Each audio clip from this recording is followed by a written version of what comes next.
Beleza. Tá, deixa eu só abrir minha pasta da... Estamos ao vivo, tá? Só para você saber. Beleza. Deixa eu abrir aqui uma janela, enquanto isso o pessoal vai chegando aí. Bom, para quem já estiver aí, ou para quem chegar daqui a pouco, boa noite a todos. Estamos recebendo aqui hoje um convidado especial, a quem eu estou tentando fazer uma live há muito tempo, né? O Milton, do canal Milton TP. Talvez daqui a pouco o Juca doido. Brincadeira, meu querido irmão Juca Araújo. Ele acho que vai entrar com a gente também. Hoje a gente vai bater um papo aqui, um papo descontraído a respeito do Sol. Eu e o Milton divergemos um pouco aí a respeito do Sol, mas ele apresentou uma teoria muito interessante. E quando eu digo teoria, não é nada de menosprezar, porque tudo é teoria, até que alguém consiga provar 100%. É uma teoria. Não existe nenhum modelo definitivo, tudo é teoria. Então temos teorias mais aceitáveis, menos aceitáveis, e a teoria dele eu achei incrível. Eu confesso que no começo eu achava, isso não tem sentido nenhum, isso é coisa de doido.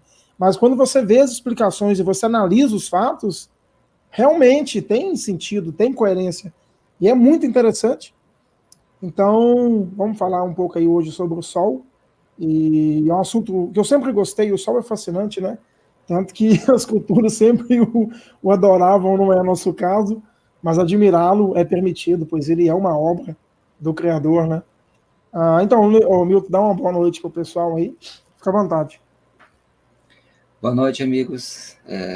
Então, a gente está aqui mais uma vez, né, para poder dar um pouco mais de corda nesse assunto, né, fazer um bate-papo aqui sobre como é o funcionamento do Sol, né, o que nós temos que é observável, o que nós podemos pegar da natureza, né, e realmente as ideias que nós temos a respeito disso, né.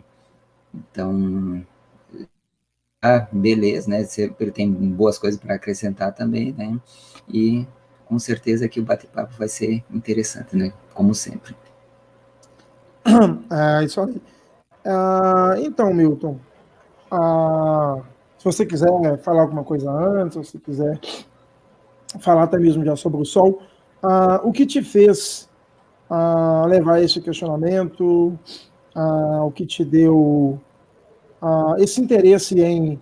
eu vou pesquisar sobre isso para o Sol, porque na Terra plana existem hoje, entre aspas, né, dois modelos assim aceitáveis, digamos assim, né, que é a pessoa que acredita em um Sol físico, estando entre 4.500 a 6.000 quilômetros de altura, é o modelo que eu me encaixo, e tem uma outra galera aí que acredita em um Sol holográfico, que não quero ofender ninguém, mas para mim é muito mais louco, por exemplo, do que a sua teoria. Essa teoria do Sol holográfico, é só você imaginar, a maioria dos terraplanistas, eu vou dizer a maioria, porque tem terraplanistas que acreditam em muitas coisas, mas a maioria acredita em um domo em volta por água, e nós estamos dentro desse domo, estamos aqui dentro.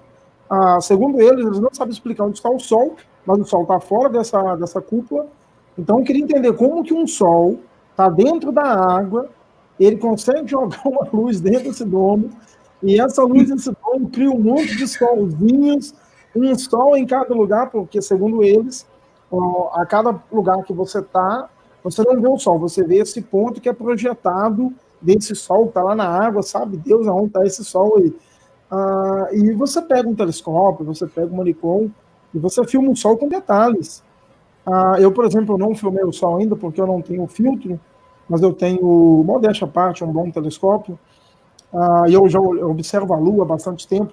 Cara, você vê a Lua com riquezas de detalhes. É por isso que eu nunca consegui acreditar que o Sol e a Lua, por exemplo, são holografias. Se fosse holografia, uma vez ou outra, alguma coisa mudaria. Você veria um detalhe aqui, um detalhe ali. Não, existem centenas e centenas de anos que... Não, centenas também é exagero.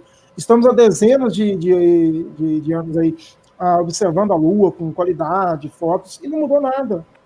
Eu observo a Lua no mínimo há 3 anos, não diariamente, mas frequentemente, toda vez a mesma coisa, as fases, diminui, aumenta, os mesmos pontos, as mesmas crateras, as mesmas sombras.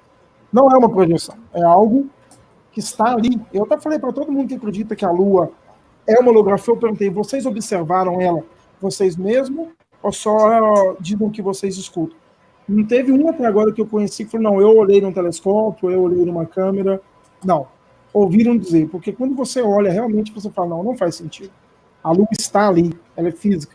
Isso, pelo menos para mim, é inquestionável. Com certeza. Nessa parte é até interessante, né? Porque, por exemplo, uma holografia, a gente primeiro tem que pensar como é que se forma, como é que se pode formar uma holografia. Primeiro que você não pode fazer uma holografia com um ponto de luz só. Eu nunca vi uma holografia com uma única fonte de luz. Você tem que ter pelo menos 3 fontes, tá? Onde cada fonte joga uma parte da imagem, e daí no cruzamento da luz, tá? Onde ela é projetada em cima de um meio, uma nuvem, por exemplo, tá? Que é como eles fazem com o projeto Bluebeam. Tá? E daí, com isso, naquele meio, eles conseguem projetar. Mas agora, uma fonte de luz só projetar, não tem como você fazer uma holografia com isso. E outra, se caso fosse algo sequer parecido, tá? Aonde estaria projetado esse facho de luz para formar essa imagem? Sabe, são perguntas assim, são perguntas assim que não tem como responder, porque são absurdas, é um modelo absurdo. Tá? E para mim, essas coisas que remetem a coisas absurdas, para mim tem o mesmo peso que a teoria heliocêntrica. Tá? Ela só deixa perguntas, não responde nada, tá? Portanto não ajuda em nada. São teorias só para atrapalhar. Tá? Assim como algumas outras coisas também, né? Que depois no segmento a gente vai conversar também. Tá? Verdade. Então, faz sentido, sim. Eu respeito quem acredita, sim, né? Não estamos aqui para impor nada a ninguém, mas na minha visão não faz sentido. Não faz sentido porque para você dizer que o Sol é uma holografia, você teria que dizer onde ele está. E para quem crê no mar primordial, assim como diz as Sagradas Escrituras, você vai ter que acreditar que em cima é pura água. Então, aonde estaria essa fonte de luz, né? Como eu disse. Eu estava comentando aqui com o Milton antes da gente entrar. Antes da gente entrar ao vivo, que eu comentando com ele que a respeito do meu passeio lá em Santo Tomé, e algo muito peculiar, que as nuvens lá são muito baixas. Você tem a impressão de, basicamente, né, estou falando no sentido figurado, mas você sente como se você estivesse muito próximo das nuvens, e eu comentando com ele que um rapaz colocou fogo lá em uma mata, e por incrível que pareça, rapidamente não levantou uma fumaça muito alta e a fumaça chegou na nuvem, para vocês terem uma noção. Eu vou fazer um terceiro vídeo, que eu fiz 2 vídeos sobre Santo Tomé. A terceira parte eu vou compartilhar com vocês aqui no canal essa foto. Eu registrei ela de uma fumaça, e não era um fogo grande, uma fogueira relativamente pequena, e a fumaça chegou nas nuvens. Então mostra também que as nuvens não estão tão altas como a maioria das vezes a gente foi ensinado. Elas estão uma questão de milhares de quilômetros, né? 2.000 quilômetros, 3.000 quilômetros. Na verdade, elas não estão tão altas assim. Até para quem solta pipa, quem nunca soltou uma pipa aí e a linha não voltou meio molhada ou a pipa não voltou úmida lá de cima. Por quê? Porque ela com certeza passou em uma nuvem ali. Eu posso estar falando até bobeira, pode me corrigir aí, Milton, se eu estiver falando alguma sandice, mas eu tive essa impressão.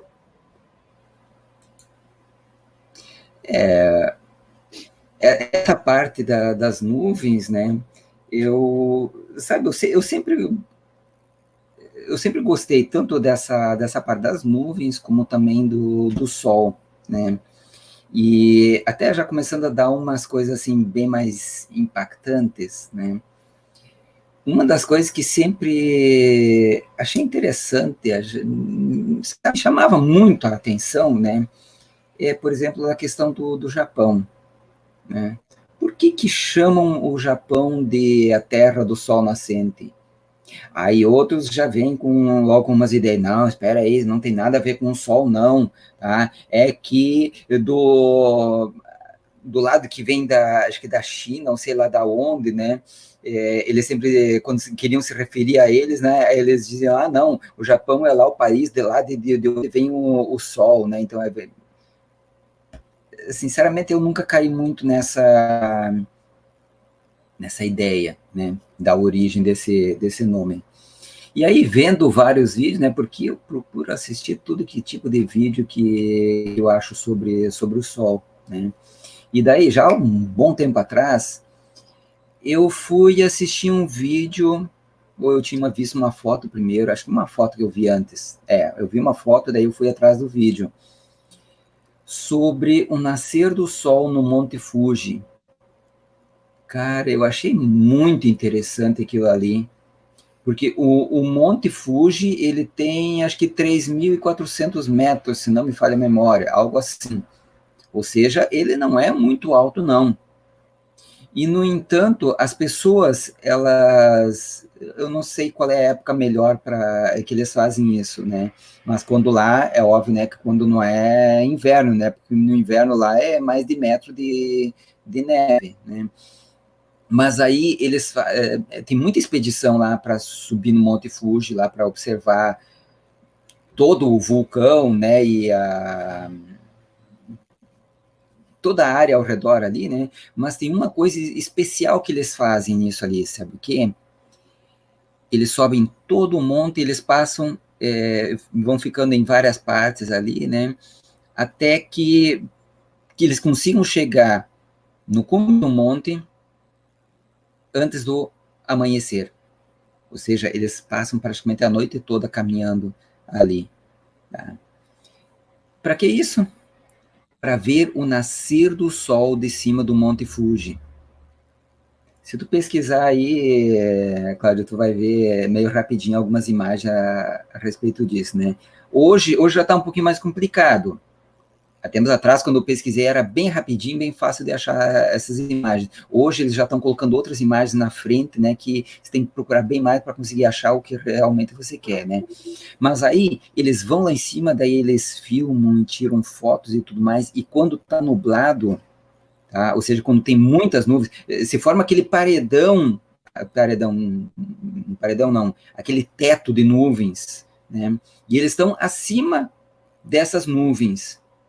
E daí, quando o sol vem, é impressionante, porque o sol vem pelo meio das nuvens, e daí, quando já está um bom tanto abaixo do horizonte, né, o sol vem por entre as nuvens assim, e aí, conforme ele vai se aproximando deles, ele vai subindo e passa.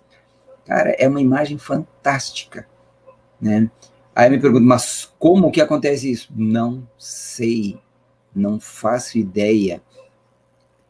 Né? Eu acredito que é daí que vem realmente a expressão, né, da terra do sol nascente, de onde parece que o sol vem por debaixo da terra, ou algo assim, né?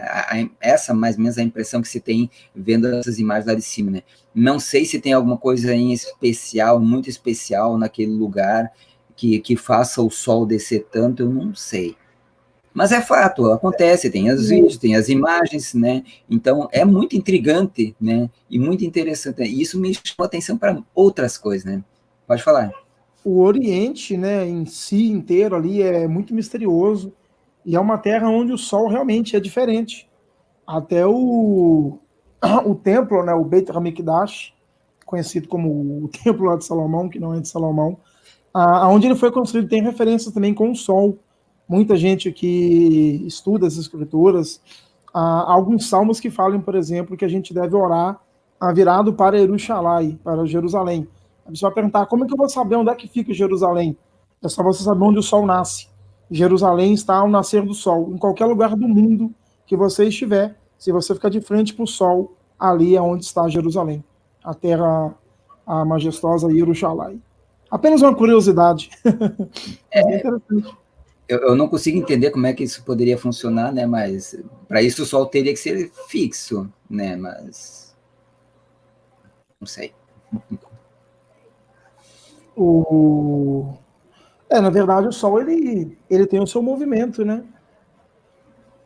Sim, sim. A Terra, nós estamos parados, a Terra tá fazendo lá os seus movimentos. Deixa eu ver se eu consigo compartilhar com a galera o vídeo que você mandou. O Milton mandou mais cedo um vídeo incrível sobre o Sol nas nuvens, e é um vídeo assim sensacional. Eu vou tentar compartilhar com vocês aqui. Não sei se vai dar certo, por causa que eu vou ter que compartilhar a tela e pegar um. Bota ali janela de aplicativo. Eu consegui. Olha, acho que vai estar aparecendo para vocês o WhatsApp. Vamos lá. Bota ele na tela inteira. Isso. Eu não lembro se esse vídeo também é dele, né? Mas eu tenho muitos vídeos de um amigo meu lá dos Estados Unidos. Ele tem um canal muito bom, né? E ele, até no carro dele, ele tem tudo lá, escrito Terra plana e tudo mais. E esse eu acho que é um dos vídeos dele, né? É Robert First, né? É muito legal, ele tem muitas imagens, assim, ele vai na praia para fazer esse tipo de imagem. Agora me diga. Pode falar. O mais interessante é que você vê embaixo dele, um foco de luz bem abaixo dele e bem acima, mostrando claramente que ele está ali, ó. É muito interessante. Sim. Eu realmente fiquei de boca aberta quando eu vi esse vídeo. É isso que eu sempre disse, né? O ponto principal, tá? Para você saber se o que você está vendo são nuvens que estão passando na frente do Sol, tá? Ou se o Sol realmente está ali, eu sempre falei isso, né? É a iluminação. Iluminação local não tem como você fazer isso de longe. O próprio nome já diz, iluminação local. Você pega uma lâmpada, tá? Você sabe muito bem que quando um objeto está perto de uma lâmpada, né? Quer dizer que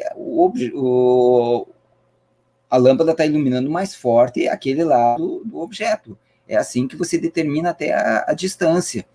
Tá? Então, não tem como as nuvens próximas estarem iluminadas só ali, perto do Sol, e no resto não. E até quando você olha mais para longe, em algumas imagens, aí você vê que a direção de onde vem a luz, ela sempre aponta realmente para o Sol que você está vendo. Né? E você vê as sombras apontando para os outros lados. Né? Então é impossível você querer dizer que não, o Sol está a milhões de quilômetros. Como? De que jeito? A luz teria que vir reta. Não acontece. Mesmo com um Sol muito longe ou muito alto, tá? Não poderia jamais fazer esse tipo de imagem. Imagine, se o Sol está a 5.000 quilômetros, como é que ele vai iluminar as nuvens que estão ali 5, 6, 8 quilômetros? Né? Dependendo, algumas nuvens estão um pouco mais, mas as mais pesadas estão abaixo de 5 quilômetros. Né? Como é que vai acontecer isso? Né? Então, é um dos pontos, né? O ponto-chave para você saber de onde vem a luz sempre vai ser a iluminação local. E notem que isso é uma coisa também que a gente pode ver, e até mais fácil, né? Porque no Sol, como ele é muito brilhante, a gente só pode ver, na verdade, com uma boa câmera dessas aí. Né? Senão você não tem condições de ver isso. Mas na Lua acontece a mesma coisa. Só que a Lua quase sempre a gente vê ela. E como é de noite, fica muito mais fácil ver isso, tá? E quando você vê a Lua passando e tem aquelas nuvenzinhas mais esparsas perto da Lua, você vê que as nuvens que passam próximas da Lua, né, elas são iluminadas, enquanto que todas as outras nuvens estão escuras. Né? Isso é prova do quê? Que a Lua está ali bem próxima das nuvens. Não tem como você achar uma coisa diferente. A Lua não é um farolete ali que ela ilumina só aquilo ali direto, e seria o equivalente a dizer que cada pessoa tem uma lua própria para si, que vai estar só, toda a luz da lua vem direta só para ti e não ilumina nada ao redor. Entende? São coisas, obviamente, impossíveis. Né? Então, partindo desses pontos de vista, esses pontos de observação, é que você pode determinar o que é que está acontecendo ali. Nós, na Terra plana, nós sempre buscamos justamente isso, você fazer uma observação e daí você ir atrás das explicações que realmente expliquem aquilo ali. Então, a explicação que explicar mais pontos e deixar menos dúvidas, provavelmente vai ser a mais próxima da realidade. Você que observa muito a Lua, Cláudia, você já deve ter visto muito isso também, né? Sim, uma coisa interessante. Da Lua, assim, iluminando as nuvens. Uma coisa que você disse aí, realmente, isso é um fato. Às vezes você vê a noite ela tá bem clara. A Lua, quando ela tá cheia, ela é quase um sol pequeno, ela clareia muito. Mas as nuvens em volta, você vai ver as nuvens que estão mais distante dela, tudo escura. E as que estão próximas dela, você vê bem claro, como se o foco da luz da Lua estivesse ali, bem em volta delas. Isso realmente é incontestável, né? Tem algumas pessoas aqui que não entenderam muito a respeito do que nós estamos falando. Eu vou dar uma introdução muito rápida, e o Milton, se puder, fala para a gente como é que funciona para você o modelo do Sol, altura, distâncias e tudo. Para quem chegou agora, ou para quem não entendeu muito bem, existem entre aspas, dois movimentos na Terra plana que acreditam que o Sol é físico, está entre 4.500... Três modelos, né? 4.500 a 6.000 quilômetros de altitude. Não confunda 6.000 com 6 quilômetros. Uma galera que acredita em um Sol holográfico, onde existe algum Sol físico em algum lugar que só Deus sabe, projetando vários sóis aqui na Terra. E o pessoal que crê em um Sol físico também, só que mais baixo, variando às vezes acima das nuvens, às vezes um pouco abaixo. Pode parecer meio controverso, mas o Milton tem uma teoria muito boa e há coisas que tem muito respaldo. Agora ele vai falar para a gente aí como que funciona o modelo dele, e só dar um spoiler da teoria dele, que eu achei incrível. Realmente isso mexeu muito comigo. Foi a respeito temos várias imagens de aviões onde você vê pilotos filmando o Sol, e você vê o Sol com detalhes abaixo das nuvens. O que tem isso de tão especial que me deixou tão encantado? Você só vê esse tipo de filmagem no mar. Não existe uma filmagem de avião passando sobre o continente com o Sol abaixo das nuvens. Sempre no mar. E eu vou deixar para ele falar por que isso acontece somente no mar. E realmente é fantástico. Eu confesso que é uma teoria muito interessante e tem sentido, sim. Não é nenhuma doideira, não. É algo bem plausível. Pode falar, Milton. Bom, muitos, até para me atacar, né, dizem que eu sou o único maluco que acredita nisso. Eles me chamam de maluco, né? Só que eles, na verdade, eles querem tapar o sol com a peneira, né? Eu não posso dizer assim qual é o número de pessoas que acredita. E caramba! Pera aí, pessoal, o Milton caiu aqui sem querer, eu cortei ele. Pera aí que ele vai voltar aqui, deixou. Milton. Para mim, eu tô aqui ainda. Não. Acho que tu só tirou a minha imagem. Beleza. Eu fui querer deixar aqui, você... tu só tirou a imagem. Em destaque e acabei fazendo você sumir. Eu vou mexer no que tá aqui. Pode deixar assim mesmo. Pode deixar assim mesmo, né? Depois eu até coloco algumas imagens também para mostrar alguma coisa, né? Então, que usam tem muita gente... Como? Não, pode continuar, não vou te interrompendo. Tem muita gente, na verdade, que acredita... Na verdade, não para nós não seria esse o termo. Tem muita gente que sabe que o Sol está baixo. Esse é o termo mais correto, tá? Porque acreditar é quando você simplesmente tem a ideia e você aceita a ideia. Então, as pessoas acreditam no Sol heliocêntrico, que está a milhões de quilômetros, mas que não existe nenhuma prova quanto a isso, tá? Existem as pessoas que acreditam no Sol holográfico, embora que, para mim, seja uma maluquice total, porque não tem nem prova, nem coerência nenhuma, nem lógica nenhuma nisso, tá? E tem as pessoas também que acreditam num Sol alto, a 5, 6 mil quilômetros, né? Que para mim não explica nada também. A única coisa que, entre aspas, né, corrobora com essa ideia são aqueles cálculos, né, desde o Samuel Robotan e outros ali, né, que dizem que, fazendo a triangulação no Sol, eu estou dando isso apenas como uma inicial, né, para colocar o resto, né, que eles fazem aquele cálculo de triangulação, né, para mais ou menos calcular a altura do Sol. Tá? Só que tem um detalhe nisso aí. Em todos esses cálculos, sempre tiram fora a atmosfera. Sempre descartam a atmosfera. E você não pode descartar a atmosfera. Porque é semelhante a você pegar uma câmera, botar ela dentro da água, tá? E você querer, de dentro da água, calcular aonde que está um objeto fora da água. Todo mundo sabe que não dá. Você está vendo uma imagem, mas o objeto não está naquele ponto ali. Quando você olha de fora, você vê o objeto em uma posição, né? E você vê dentro da água, ele parece que está numa posição, e fora da água, ele parece que está noutra posição. Isso acontece por quê? Por causa da densidade do ar e a densidade da água, tá? Quanto maior for a densidade, maior vai ser a refração, ou seja, o desvio que causa na luz.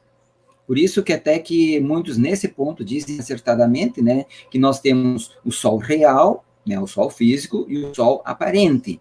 Tá? Aí até vamos separar um pouquinho, porque até dentro dessa parte tem mais outras duas correntes também, tá? que chamam esse Sol aparente de Sol holográfico. Tá? Aí é diferente daqueles que acreditam em holografia magnética. Tá? Sim, aí eles colocam... Eu mesmo acredito em um Sol físico, mas às vezes ele cria, não é um holograma, ele cria uma refração de si mesmo. Isso explica você ver ele baixinho, e entre outros grande, pequeno. Isso, entre outros fenômenos que explica. Às vezes você vê ele meio deformado, às vezes ele está bem redondinho. Ali no caso é a refração dele. Muitos até dizem que quando a gente vê o Sol se pôr, o verdadeiro Sol já se pôs. O que está ali é a refração dele, o que eles chamam de Sol aparente, né? O Sol real já se pôs já. E o mesmo vale para quando ele nasce. Primeiro a gente vê uma refração, depois que chega o verdadeiro Sol, que aí vai ficando mais próximo, o real, vai dando aquele calor, né? E tudo. Mas sempre um Sol real com uma holografia, não, uma projeção dele mesmo. Por causa da atmosfera plana, né? Os gases e tudo isso que a gente já conhece. A refração. Então, olha só, você fazer um cálculo, você simplesmente desconsiderando toda a refração e as camadas diferentes, com densidades diferentes que tem na nossa atmosfera, não tem como, sempre vai dar errado. Eu sempre briguei com alguns amigos que faziam esses cálculos, né, para tentar provar a altura do Sol, né, e faziam os cálculos. Olha, como que você não entende? Olha aqui o cálculo está mostrando, né, que o Sol está a 6.800 e poucos quilômetros. Aí, sabe o que é? É que eles entram na parte da física que se estuda no colégio. É uma física que não tem nada a ver com a física. Tá? Por que isso? Porque eu gosto disso muito, porque eu sempre ouvi o Olavo de Carvalho, por exemplo, dizer muito disso, né? Que na física, por exemplo, eles dizem lá para você calcular a velocidade de um objeto descendo uma superfície sem atrito, sem esqueci agora a palavra, né? Sem nada assim que atrapalhe o deslizamento, né? Aí ele diz ainda, mas e existe por um acaso na natureza alguma superfície assim? Não, não existe. Né? Ou seja, na física que se estuda no colégio, eles sempre colocam situações, né, que não existem na realidade, sempre ignorando situações que são importantes, porque elas vão ser a diferença entre algo dar certo e não, entre algo ser o real e não, né? Então, tem várias colocações dentro dessa parte. Então, você calcular a distância de um objeto que está muito longe, você simplesmente não considerando a atmosfera, não tem como. O cálculo sempre vai estar errado. Tá? E muitas experiências, tá? Tem muitas experiências que mostram justamente que os líquidos, né, principalmente por eles serem mais densos, eles dão uma diferença muito grande na refração. Né? Ou seja, a refração que a gente sempre vai dizer é o desvio da luz. Né? Porque é mentira essa de dizer que a luz é sempre reta. Um laser, por exemplo, um laser ele vai ser reto eternamente e pronto, não existe isso. Tá? Eu sou daqueles que acredita que a luz precisa de um meio físico para se propagar. Aí já vem 1 milhão de pessoas aí falando, não, mas como que você está maluco? Você bota um vácuo e... Realmente, existe vácuo perfeito? No que nós fabricamos como vácuo, sempre vai ter alguma coisa ali dentro. Tá? Então, eu penso assim, eu acredito assim. Tanto é que cada meio sempre vai ter uma propagação diferente da luz e vai ocasionar um desvio diferente. Tá? Tem até alguns canais famosos que fizeram alguns experimentos, né, quanto a isso, e ele mostra direitinho, né, bota uma camada bem mais densa de açúcar, por exemplo, deixa o açúcar bem parado algumas horas ou dias, ele fica uma camada bem densa embaixo, e aí depois bota outras substâncias e cada vez com uma densidade menor até chegar em cima. Quando coloca a luz do laser, ele simplesmente se curva. E olha que interessante, ele não se curva para cima. Porque ainda quando eles dizem isso, dos globalistas, né, eles sempre dizem que ela se curva para cima. Quer dizer, o Sol tá para baixo, mas ele curva para cima. Quando que essas experiências no mundo real mostram que a luz se curva para baixo, sempre em direção à densidade maior.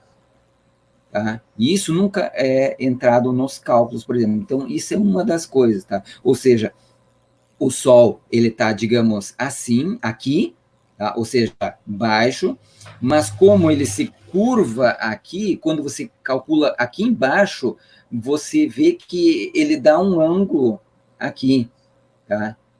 Mas só que você pegar pelo ângulo que está aqui embaixo, você nunca vai chegar onde está o Sol, porque o Sol está aqui, tá? Mas ele fez esse desvio aqui. Então, ele vai estar apontando lá para cima. Por isso que dá essa distância muito grande, tá? Por causa do desvio da luz pelas camadas da atmosfera, tá? Isso é para explicar o porquê que a gente vê uma coisa e muitos calculam achando que aquele resultado está certo, tá? Muito bem. Isto posto, agora vamos começar a parte um pouco mais abrangente do meu modelo, digamos assim, tá? Pelas observações, tá? O Sol, que nem o Cláudio já deu um spoiler antes, né? O Sol está baixo nos mares e sempre alto nos continentes, tá? Esse foi um dos pontos que eu comecei a observar. Todas as imagens, sempre quando é visto de um avião, quando ele está num voo transatlântico, o avião, o Sol está baixo. Tem muitos vídeos excelentes sobre isso aí. Tem alguns ali, por exemplo, perseguindo o Sol na Terra plana. São câmeras em navios, né, onde ele filma todo o trajeto entre continentes ali, né, é excepcional aquilo ali, e tu vê como é a movimentação do Sol ali. Tá? Então, o Sol sempre baixo nos mares. Essas filmagens, como essa ali que o Cláudio mostrou, e outras também que aquele meu amigo Robert Furse faz, né, são feitas no mar ou em direção ao mar. As filmagens dos balões sempre, obviamente, são feitas no continente. Tá?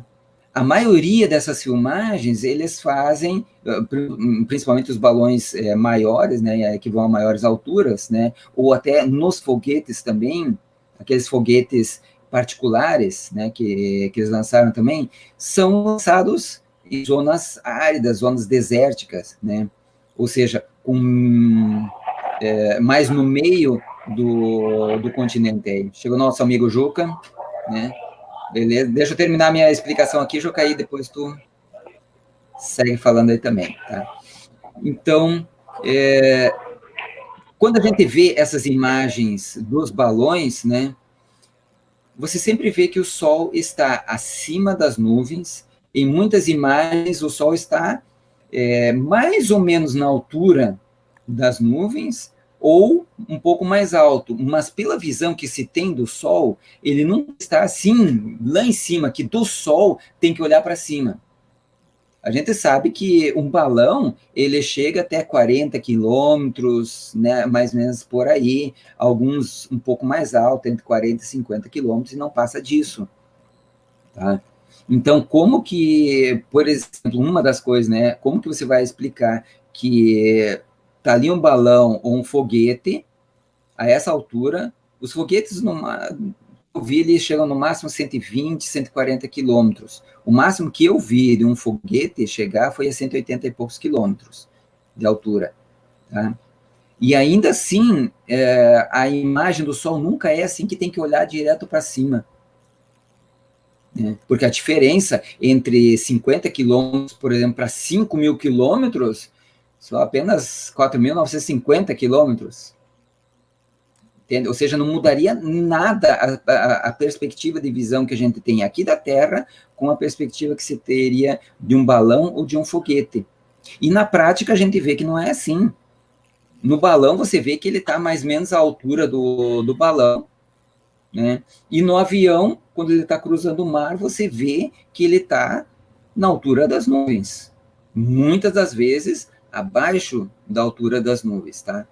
Com tudo isso, qual é o primeiro ponto que a gente já sabe disso aí? Não é nem supor, que a gente pode supor disso, não, que a gente já sabe disso aí, é que o Sol, primeiro, ele é baixo e que ele tem uma altura variável, tá? Então, esses pontos a gente já conseguiu estabelecer, tá? O Sol é baixo nos mares e alto nos continentes, tá? Tranca um pouquinho teu áudio, Juca. Estava mutado, não? Desculpa, Milton. Não, não. Eu pensei que estava. Não, antes estava. É isso. Eu tinha multado ele, mas ele voltou com um barulhão. Ah, tá. Beleza, né? Vamos multar ele. Então esses pontos a gente já conseguiu estabelecer. O Sol, ele não está muito alto. Se ele está visto num balão um pouco acima, tá? Então, é justo a gente imaginar que ele deva chegar a uns 80 quilômetros. Ô, Milton, em média. Posso fazer uma Sim, pode falar, pode perguntar. É bem curta. Um vídeo que eu acho que todo mundo conhece. Quem não conhece, escreve aí depois no YouTube. A balão da Dogecoin, né? Se eu não me engano, aquele vídeo bem famoso que filma o Sol. Aí você vê lá um ponto de luz abaixo nas nuvens. Aquele vídeo é tão interessante que quando você vê ele completo, poucos canais postaram ele inteiro, só postaram o que interessava. Quando ele é inteiro, você vê o Sol vindo bem baixinho, e o Sol vai subindo, aonde ele fica ali no seu ápice, né?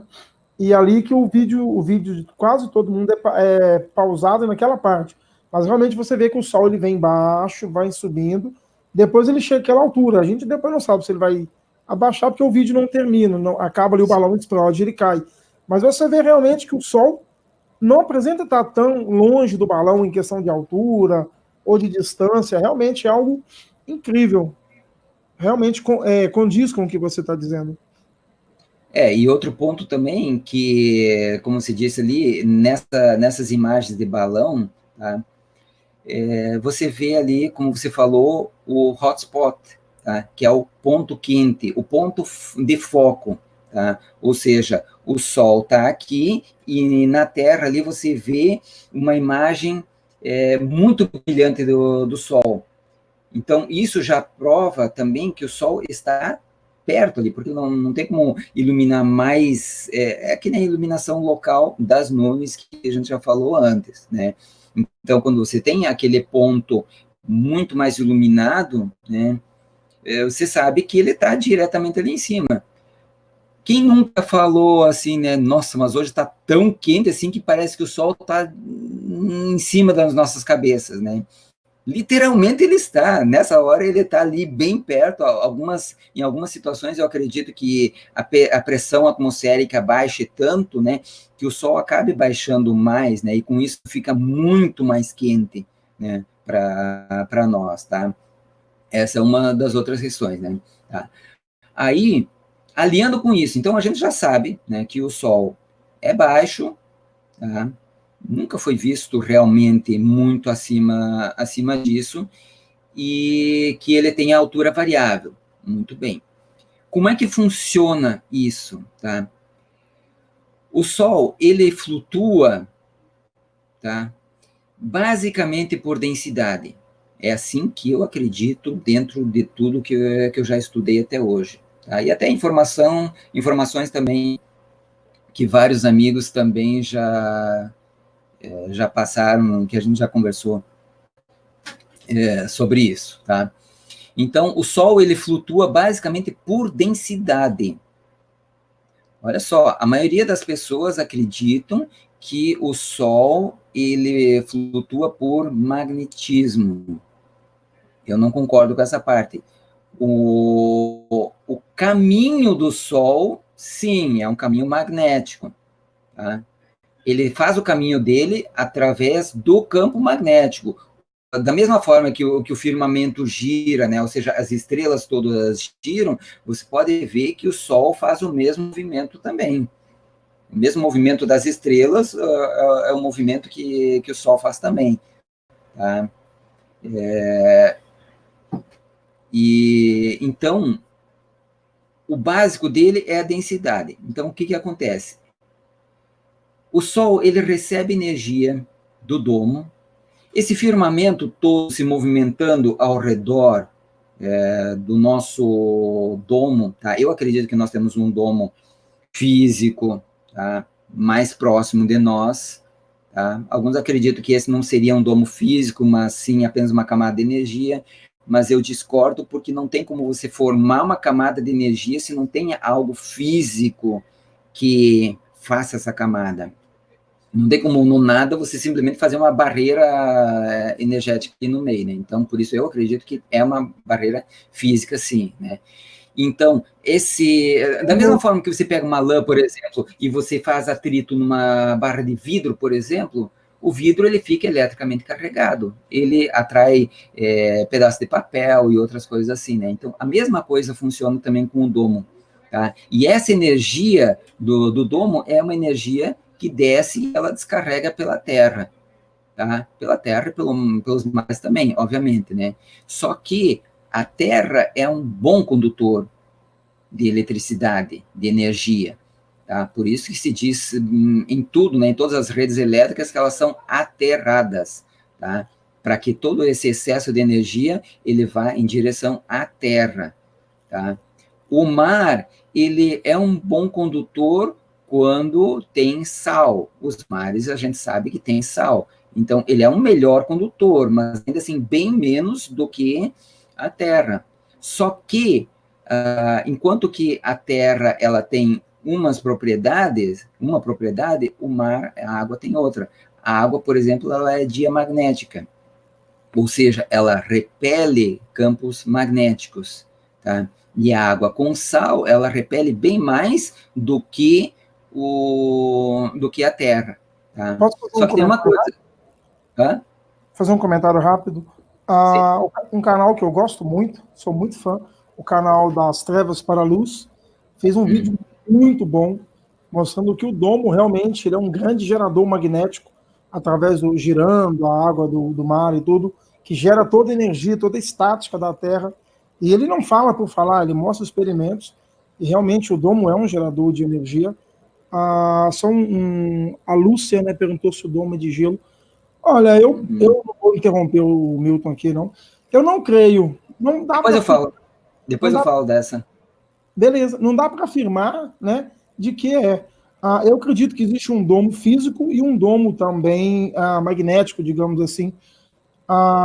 Temos provas científicas que o domo existe fisicamente. A operação de Dominique, né, que tentaram explodir o domo, até a lápide do cidadão, né, Van Brouwer está lá, e os céus proclamam a glória de Adonai, traduzido como Senhor. E temos também o próprio Jó que fala, né, que é como um espelho fundido, ou seja, algo sólido. Era só Sim. esse comentário mesmo. Tá. Aí, então, nós sabemos que a Terra tem umas propriedades e o Sol tem outras propriedades, tá? E a água, como ela é diamagnética, ela repele e é repelida por um campo magnético, tá? Então, com isso, o que acontece? O Sol, ele é como se fosse uma lâmpada, tá? Cadê? Eu tinha uma lâmpada aqui do ladinho, acho que eu guardei ela. Essas lâmpadas, por exemplo, fluorescentes, né? Pode ser até aquelas enroladinhas, tá? Como é que é feita a luz dentro dela, né? Como é que acontece esse processo? Dentro daquele tubinho de vidro, ele tem um gás, tá? É um gás ionizante. Conforme o tipo de lâmpada, vai ser o tipo de gás que vai ser dentro dele, tá? Normalmente, ela é branquinha, não por causa do gás que tem lá dentro, mas porque ele tem uma camada de fósforo branco dentro dela, tá? Porque o tipo de radiação que esse gás emite, a gente não consegue enxergar. Normalmente é ultravioleta, tá? Então, essa luz, ela pega no fósforo, ilumina o fósforo, e daí transforma, digamos assim, para a luz no nosso espectro visível. Algo semelhante acontece isso. Só que na lâmpada, ela é feita como? Tem um aparelhinho dentro que gera uma alta tensão, tá? E essa alta tensão daí ela passa pelo gás, né? E ioniza o gás. A grosso modo, daria para dizer como que incendiasse o gás, né? Só que não é fogo, é energia, tá? Então ele ioniza esse gás e a corrente elétrica passa por esse gás e aí ele gera energia. Mais ou menos o mesmo processo ocorre com o Sol. Óbvio que a gente não sabe exatamente o que tem dentro do Sol, né? Se são gases, né? Ou seja, se seria uma capa oca cheia de gás lá dentro, ou se são outras substâncias líquidas ou em forma de plasma, como dizem alguns, né? Dentro disso ali daí é outra situação, são outras coisas, né? Que não há o foco hoje, tá? Precisaria uns 10 vídeos só para falar sobre isso, tá? Mas então, essa energia do domo, tá? Ela pega no Sol, ela passa pelo Sol, e quando ela passa pelo Sol, o Sol capta toda essa energia, porque ele está bem acima, ele está bem mais próximo do domo do que nós, obviamente. Nós aqui, nós estamos na Terra, por isso nós não sentimos nada. Mas até os cientistas, né, reais, eles sabem, né, que a cada metro, né, ou a cada quilômetro tem tanto de energia, né? Aí eles colocam como energia cósmica, outros tipos de energia que vem do Sol e toda aquela coisa, né? Mas que a gente sabe que, na verdade, é energia que vem do domo, tá? Então, o Sol capta essa energia e ocorre essas reações dentro do Sol, tá? E o Sol fica ionizado e ele produz esse brilho intenso, tá? Mas não produz calor, porque da mesma forma que você pegar, por exemplo, uma lâmpada de LED, tá? A maioria das casas hoje agora tem essas lâmpadas de LED, já nem são mais aquelas fluorescentes de serpentina, né? Já são com LED, tá? Por que o LED? O LED...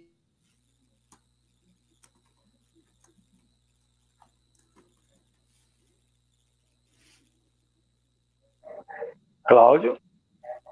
Oi. Deu um zig aí no Milton, não foi? O Milton parece que deu uma travada. Falou tanto que travou. Tá igual o Papo Plano, né? O Franco, né? O Papo Franco. O Franco estava tão plano que travou, caiu 200 vezes.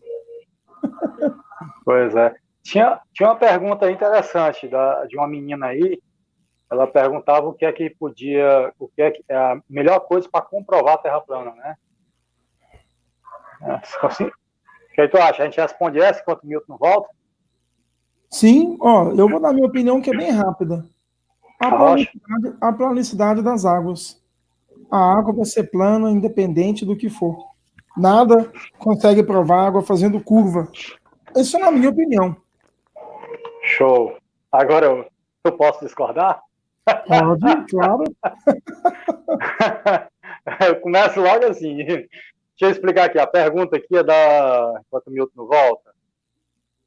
Cara, o meu computador aqui está desinstalando um programa aqui, deu um Z aqui que ele aparece a imagem e está retirando. Espera aí que ele está tirando o programa aqui fora. Deixa eu ver o que foi. O moço perguntou aqui qual era a melhor comprovação. Deixa eu ver se aparece aqui. Rapidinho, estou procurando aqui rapidinho aqui. Deixa eu ver se eu acho. Bem, eu não lembro o nome dela, mas ainda lembro a pergunta que ela fez. Então, vou tentar me basear na pergunta aqui. Realmente, é as águas. Você tem que entender que gigantescas massas de água não se curvam. Não existe força no universo que curve infinitamente, eternamente, gigantescas massas de água. Forças momentâneas podem agir sobre o líquido. Maremoto, de tsunami, o furacão. Milton, enquanto eu estava fora, eu estou respondendo a pergunta aqui de um internauta. Já eu termino para continuar, tá, irmão? Desculpa. Beleza. Então, veja só. Para mim, o que define a Terra plana, uma das melhores coisas que define a Terra plana são os oceanos. Se baseie nisso aqui.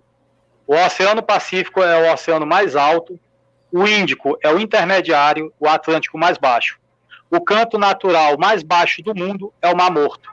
Se não me engano, está, não sei, eu acho que é 385 ou é 485 metros abaixo do nível do mar, quase meio quilômetro, né? Então, veja só, para você entender, no globo não existe uma explicação cabível para o Oceano Pacífico ser o mais alto do mundo. Não existe. A região do mundo que mais chove é próxima ao Havaí e o outro é próximo à Índia. Essas são as regiões mais chuvosas do mundo, certo? O Oceano Pacífico não recebe tantos rios como o Oceano Atlântico. O Oceano Atlântico recebe um dos maiores rios do mundo, que é o rio Amazonas. Então, se o Oceano Pacífico não é a região do mundo que mais chove, não tem tantos rios, de onde vem esse gigantesco volume de água do Oceano Pacífico? Na live que eu fiz contra o Rapina, ele chegou a cogitar que existe um tumor de água no mundo, que existe uma elevação de água no Oceano Pacífico por causa da rotação da Terra. Mas isso é tão irracional que eu perguntei, se é assim, então esse movimento do líquido deveria passar para o Índico, depois para o Atlântico, depois para o Pacífico novamente. Eu disse, não, fica só no Pacífico. Aí esse cara é foda, né, cara? Aí você quer demais, tá zoando já com a mente da gente. Sabe de onde vem a explicação de por que o Oceano Pacífico é o mais alto do mundo? Pegue qualquer mapa da Terra plana, analise a borda de gelo, a borda. O que contém os oceanos não é a borda de gelo. O que contém os oceanos é o firmamento, certo? O domo vem antes, depois vai ser o firmamento. O domo seria uma barreira de partículas de energia. Por isso que o Sol e a Lua se movimentam, porque tem essas barreiras. Realmente, o Sol em si ele não está suspenso só pela questão eletromagnética. Realmente, densidade. Você tem nuvens de 600 mil, 800 mil toneladas de água flutuando em cima da cabeça da gente. Nuvens de tempestade. 200 mil é o comum, entendeu?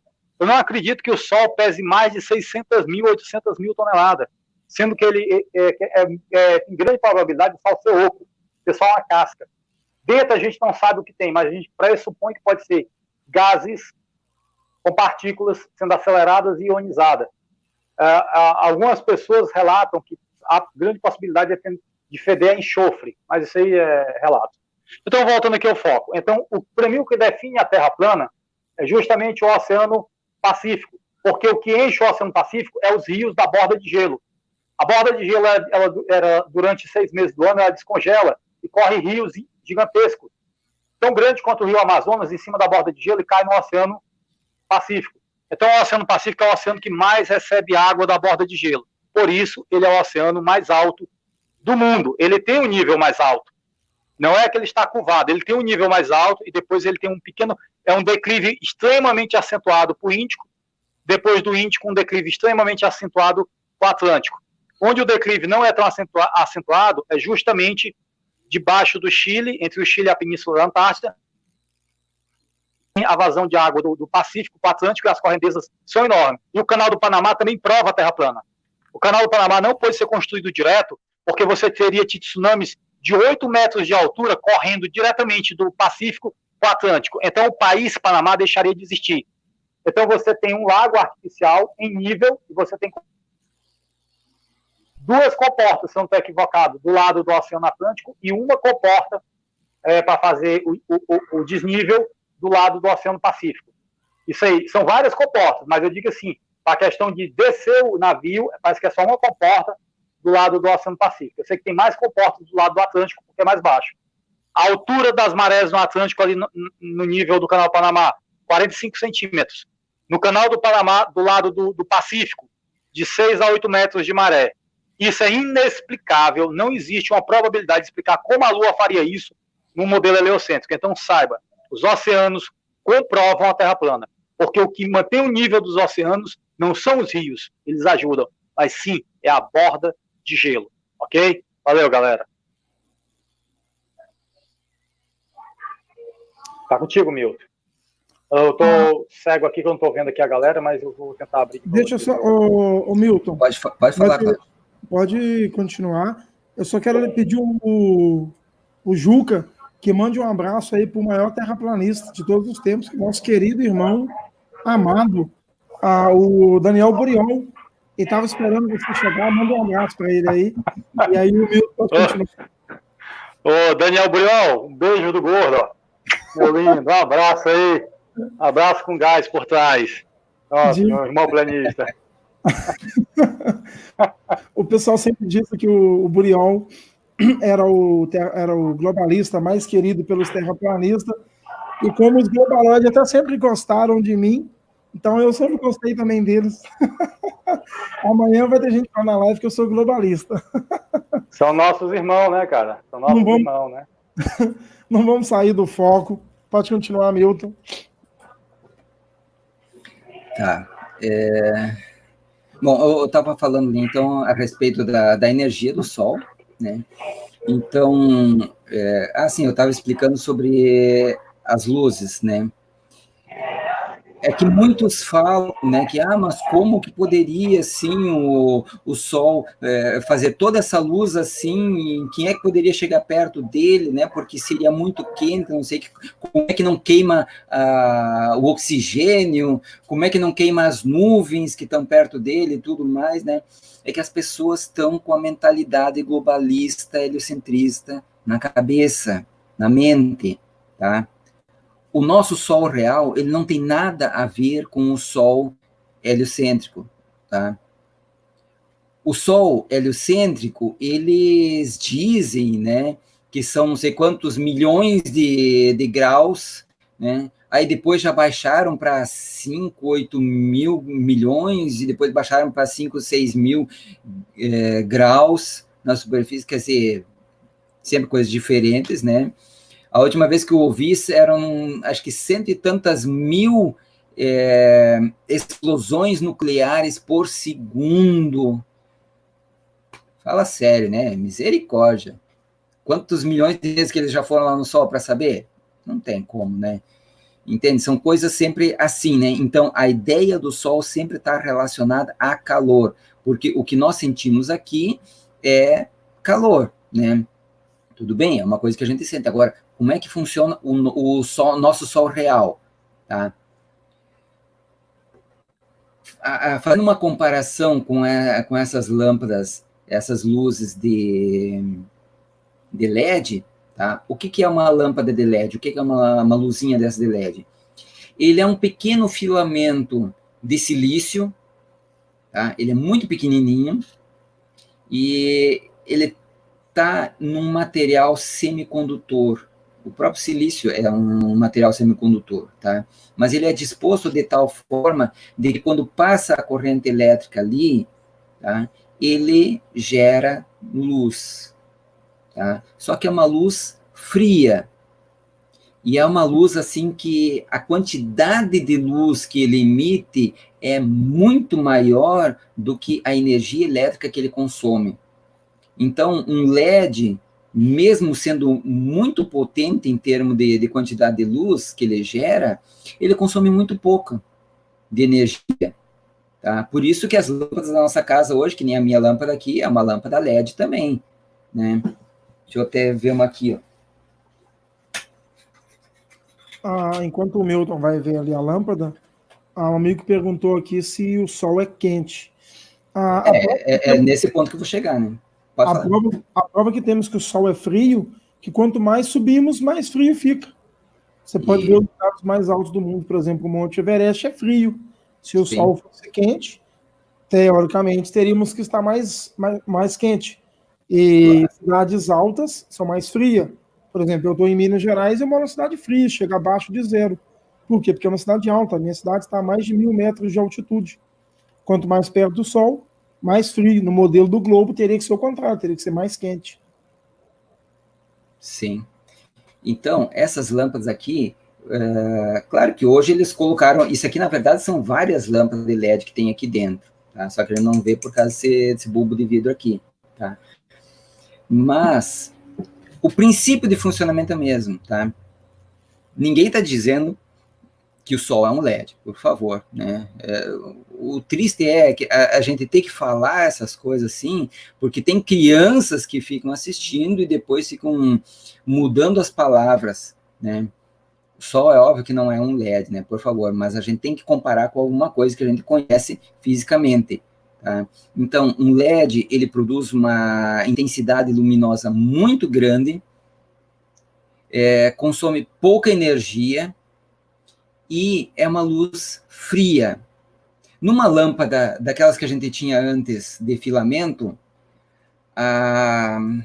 como é que é o termo agora, Cláudio? A quantidade que ele aproveita de luz, o rendimento dela, como é que se chama ainda em termos elétricos aqui? Me fugiu a palavra, né? Mas o aproveitamento de toda a energia. Estou ocupado espirrando aqui. Na parte elétrica, a gente sempre tem que considerar, né, qual é o rendimento que tal aparelho faz com a energia que ele usa. Reativa, né? Mas acho que é eficiência energética mesmo. Né? Eficiência energética, sim. A lâmpada incandescente, né, que é aquela de filamento, usavam até em chocadeiras, né, de pinto, porque ela produz muito calor. Tá? Porque é um filamento, que nem o filamento aquele de tungstênio, né, que tem nos chuveiros elétricos, né? Só que em vez de estar na água, para esquentar a água, ele está dentro ou de um gás, ou então do próprio vácuo, né, que é tirado o ar para ele não queimar. Então, ali o que acontece? Ele aquece o material, o metal aquece muito, e então ele produz luz. Mas só que com isso ele gasta mais energia em produzir calor do que realmente a energia luminosa. Então, o rendimento dele é em torno de 30%. Alguns mais, outros menos, né? Ou seja, 70% da energia é desperdiçada em forma de calor. A função principal da lâmpada não é aquecer o ambiente, é iluminar, né? Então, 70% é desprezado, é desperdiçado. Quando vieram as lâmpadas fluorescentes, como passa por um gás, então ele não aquece o gás, né? Claro, ele aquece um pouco, né? Mas já muito menos do que a lâmpada fluorescente. Então a eficiência energética já foi bem melhor. No caso do LED, como ele é muito pequeno, a eficiência energética dele é no mínimo 80%. Olha como se inverteu. tá? Os melhores são em torno de 90%, 95%. Ou seja, quase toda energia que é injetada nele é transformada em energia luminosa. E assim é o Sol também. Ele não precisa de tanto, assim, um absurdo de energia, como 107 mil explosões nucleares para gerar luz e energia. Tá? Então, o que acontece com o Sol? O Sol recebe essa energia do domo e ele ioniza. No que ele fica ionizado, ele produz muitos tipos de radiação. Um dos tipos de radiação é a radiação luminosa, né? É o espectro, isso aí, eficiência luminosa. É o espectro de luz que nós vemos. Só que a gama de radiações que o Sol emite é muito grande, tá? Então, tem a parte que nós vemos e tem muitas outras radiações que a gente não vê. Raio-X, ultravioleta, infravermelho e tantas outras mais, tá? E outra radiação também que o Sol emite, que é na faixa das micro-ondas também, tá? O aparelho que vocês têm em casa, micro-ondas, tá?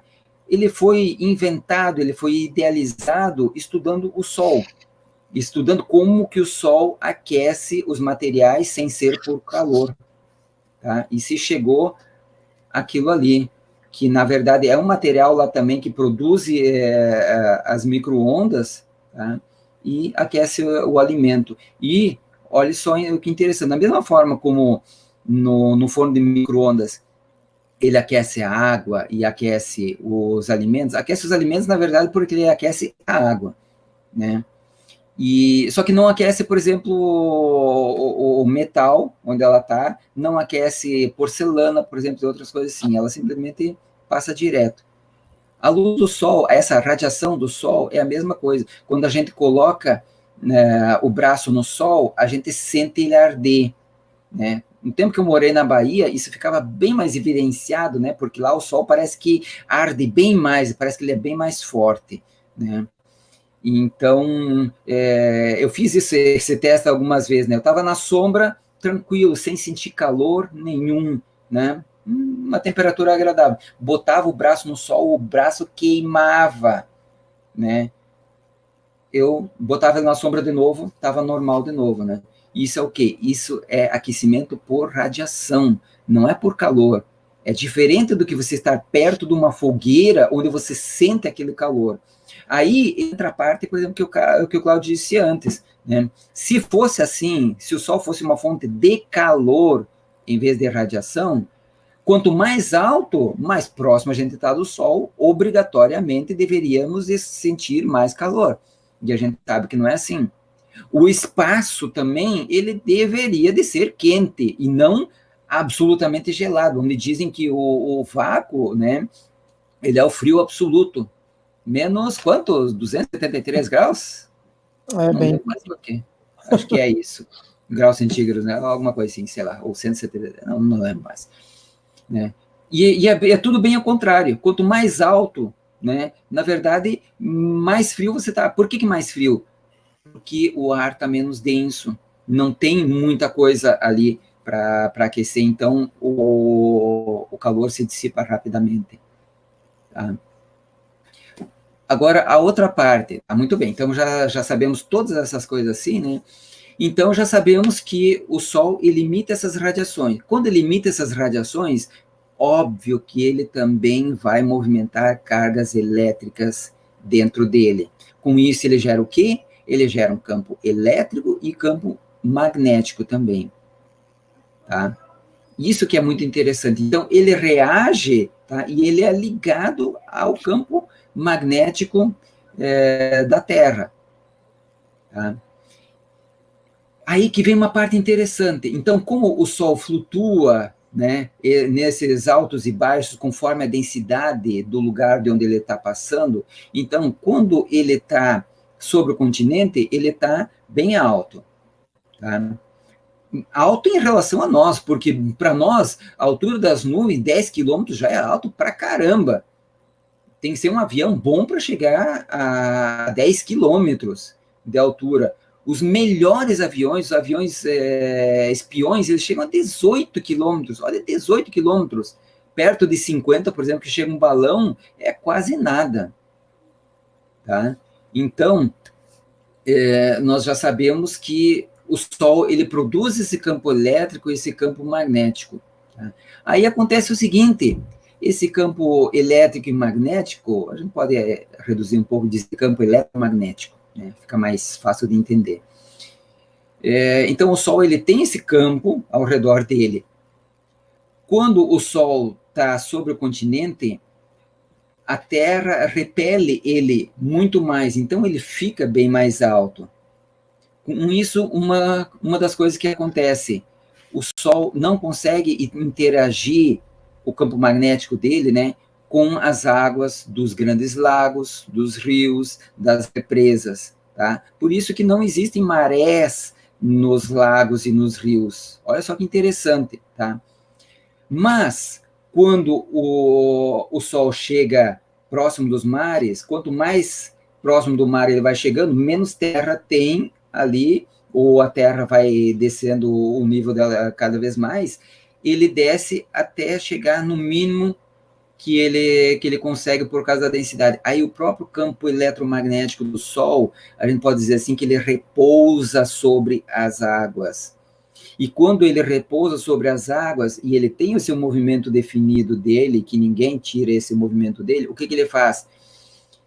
Esse campo do Sol, ele empurra as águas. E quando ele empurra as águas, ele forma o quê? As marés. Tem algumas imagens impressionantes, tá? De que mostra bem isso. O Sol está se aproximando, tá?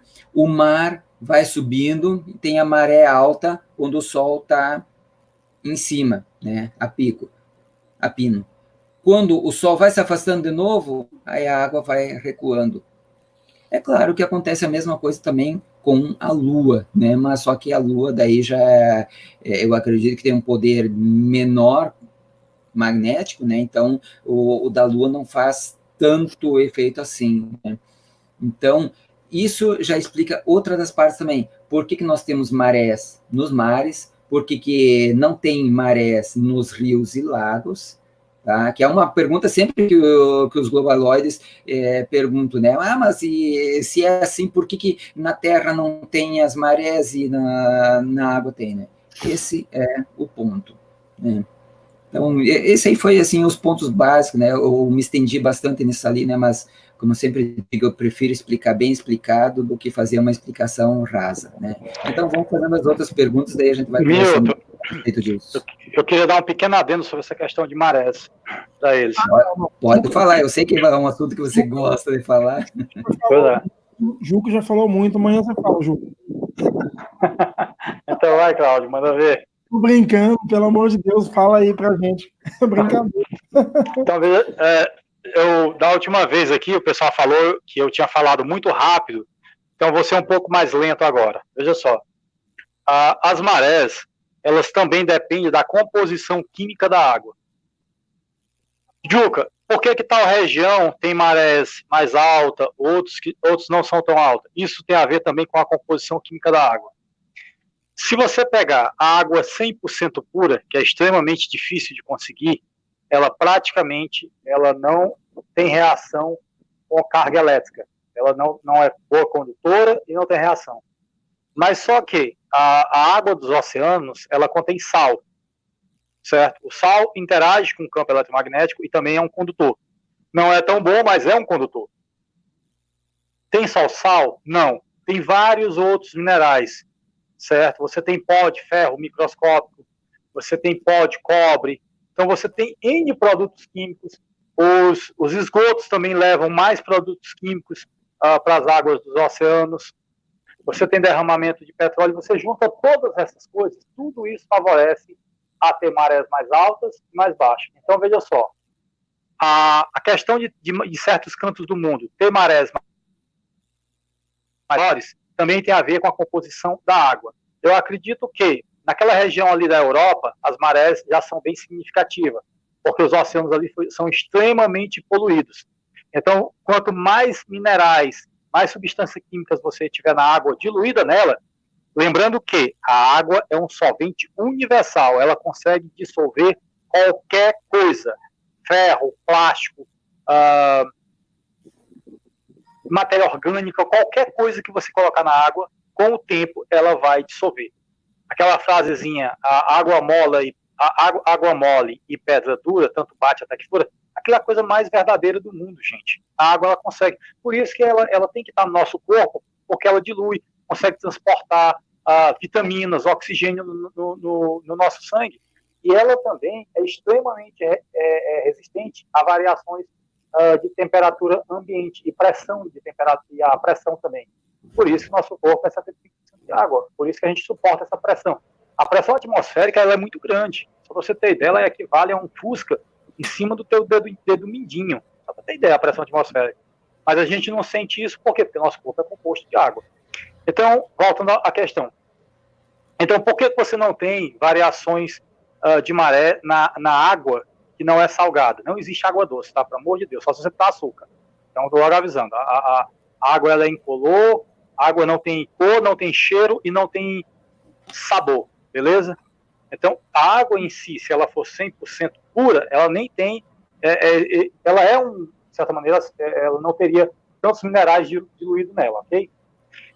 Então, vamos lá. Então, o Sol, quando ele vem, ele vai tensionar a água, ele empurra a água para baixo e cria um volume à sua frente, atrás. Como eu acredito que o Sol seja uma esfera, então, mas só que ele é grande, então ele tensiona muito a água, criando volume à sua frente. Seria mais ou menos assim, seria como você ter uma bacia e soltar uma pedrinha no meio da bacia. Na hora que a pedrinha cai, ela cria ondas que vai até o final da bacia, depois volta.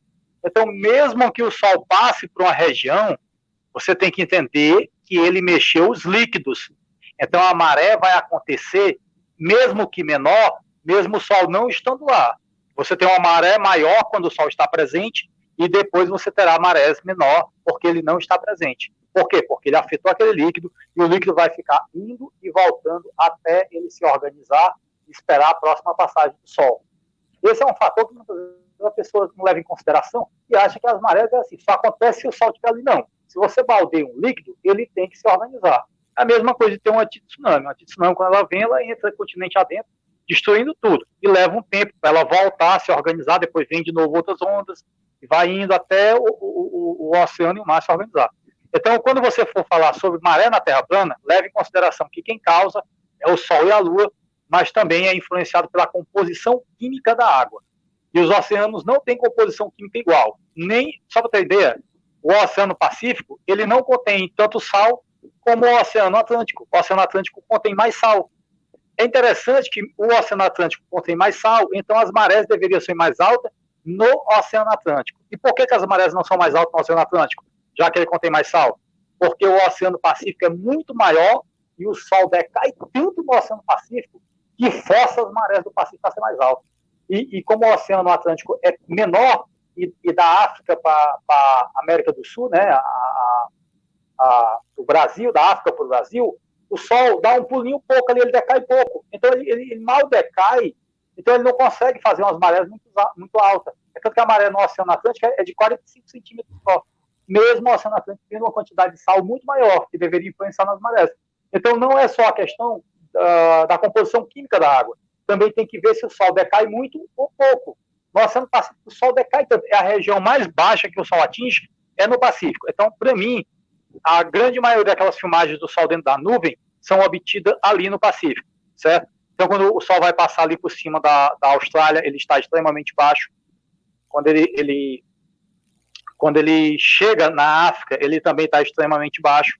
Na África, ele ganha uma altura, decai pouquinho no Atlântico, já ganha outra altura maior aqui no Brasil, e depois decai no Pacífico novamente. Onde ele vai estar mais alto?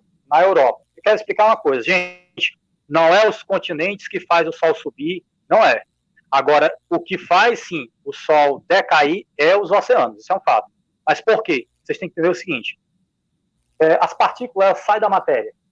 O domo ajuda, o firmamento ajuda a condensar essas partículas que formariam um domo de energia.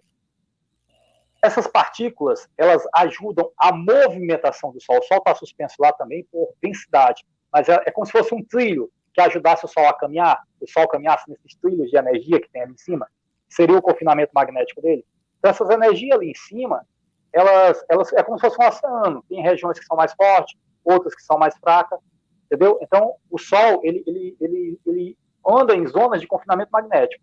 Finalizando, ele faz uma espiral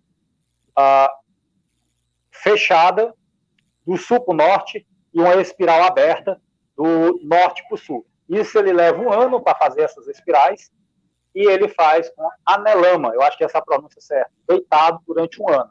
Então, durante 6 meses ele estaria abaixo da linha do Equador, 6 meses acima da linha do Equador. E 4 meses seria 2 meses abaixo, 2 meses acima, intermediário ali próximo da linha do Equador. O equinócio é quando o Sol se alinha na linha imaginária, lembrando aqui, é uma linha imaginária, não é uma linha física. Essa linha imaginária você pode botar ela de qualquer jeito, qualquer ângulo, quando o Sol se alinha na linha imaginária da linha do Equador. E ele não fica alinhado ali precisamente durante muito tempo. Ele se alinha mais ou menos nessa linha imaginária, então ele causa o equinócio na Terra plana. Então tudo é explicado. Esse papo aí de terra bola aí é papo a boi dormir. Beleza? Valeu, gente. Só um adendozinho aí sobre as marés. Cláudio, eu até estava lembrando antes, né, que eu falei tanta coisa, mas eu até tinha esquecido de falar uma das coisas principais, que é uma das coisas que todo mundo sempre pergunta e sempre fala, né, que é justamente e o pôr do sol e o nascer do sol, como é que funciona com tudo isso. Tá?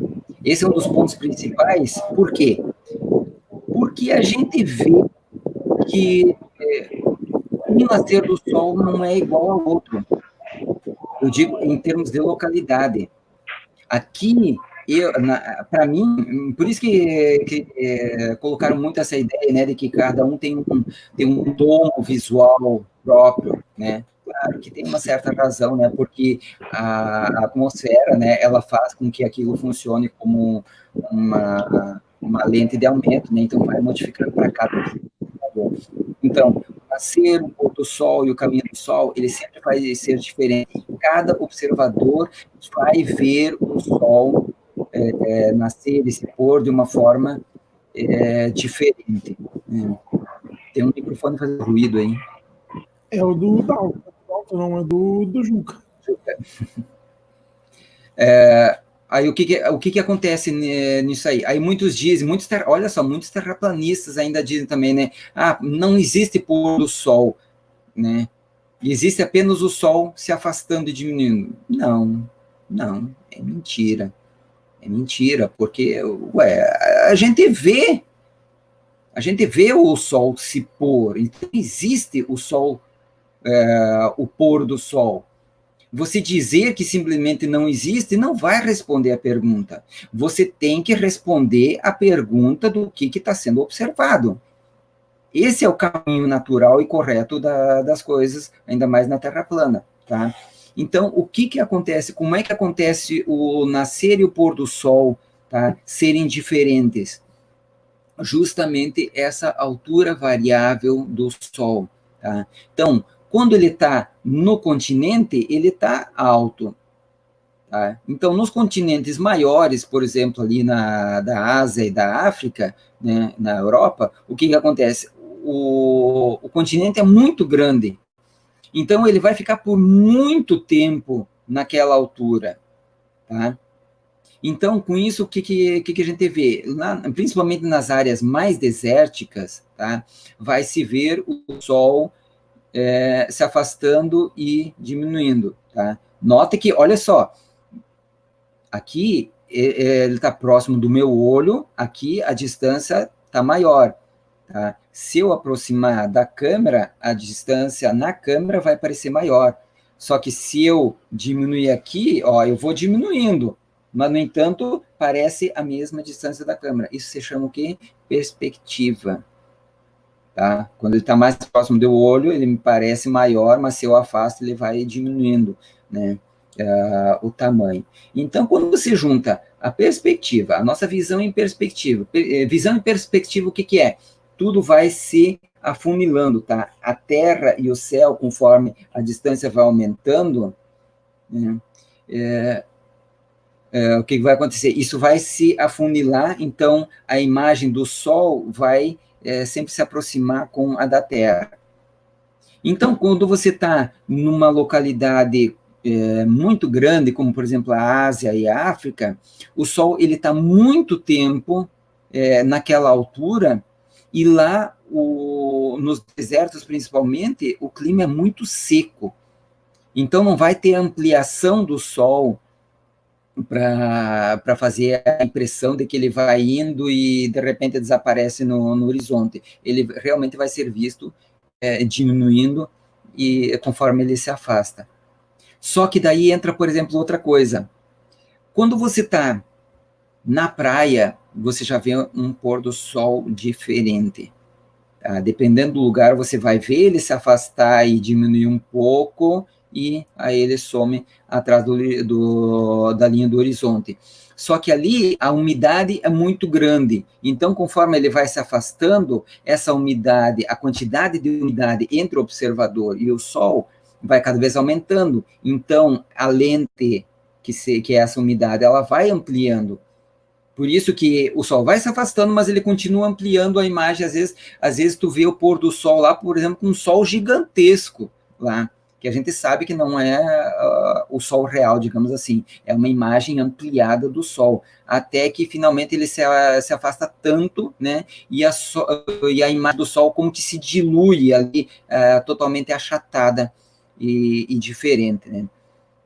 E quando você está no continente e você não está muito distante do mar, dá para dizer, digamos, entre 300, 500 quilômetros, por exemplo, você tem uma noção já bem diferente. Você vê o Sol, tá, indo mais ou menos do mesmo tamanho, e a impressão que dá é que ele some do mesmo jeito atrás do horizonte. Por que acontece isso? Porque quando ele chega no mar, ele vai baixando. Só que você está observando do horizonte, do continente, então ele vai, quando ele chega, ele já está perto da zona em que ele escapa, tá? Por causa da perspectiva, tá? Então, uma parte da umidade amplia essa imagem do Sol, né? E daí, de repente, o Sol realmente desce, né? Até chegar mais próximo do mar. E a gente vê, quando aquilo ali, a gente vê o Sol grande e sumir atrás do horizonte, entende? Milton, Então, tem duas imagens que te ajudam nisso aí, ó. Eu estou mandando para o Cláudio, depois você pede para ele exibir sobre o Sol, viu? Desculpa. Tá. Não, tudo bem, é que não precisa falar tão perto aí que fica o som distorcido da tua voz. Tem muitas imagens ali que ilustram isso, né, que mostram muito bem, né.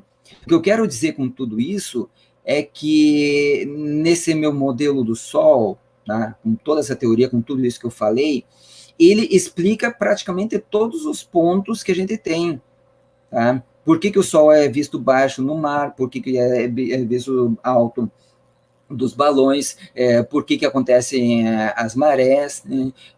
Por que a gente vê o nascer do Sol diferente, cada pessoa vê um pôr do Sol e um nascer do Sol diferente, porque tudo depende do observador, depende de onde está esse observador, se ele está numa grande planície, se ele está com morros perto, se ele está perto do mar, se ele está na linha do mar, na praia, né? Tudo vai diferenciar, mas todos os pontos são explicados, né? Isso que é o mais legal, o mais interessante na Terra plana, que todos os pontos a gente consegue explicar, tá? Dentro do real, dentro do observável. A gente não precisa inventar nenhuma teoria maluca, né? E nem muito menos inventar cálculos para explicar ou supostamente provar alguma coisa, porque cálculo não prova nada. Ele só comprova o que já existe. Né? É só isso que eu esqueci de colocar antes, que eu tinha que colocar também, né? Faz parte. Vou deixar você responder uma última pergunta. Depois eu vou passar para o Juca. O Juca falou pouco. Para a gente finalizar também, que já está dando 11 horas, né, domingo. O amigo aí, o Gustavo, ele disse: se o Sol está na altura dos aviões, seria bem fácil fazer filmagem disso. Por que não temos ainda? Ele quer saber por que não temos imagens do Sol baixo, se o Sol está na altura das nuvens. Basicamente, ele quer saber por que os aviões não batem no Sol, por que não tem... Ô, Cláudio, compartilha a tela e exibe aquele primeiro vídeo. É meu, não vai ter problema de strike, não. Só se eu desse, mas não vou dar, não.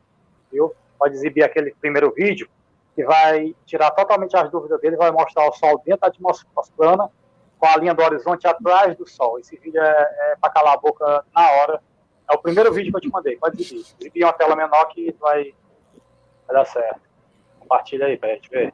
Beleza, então quando ele vai ajeitando ali para exibir esses vídeos... Tá? O vídeo é pequenininho.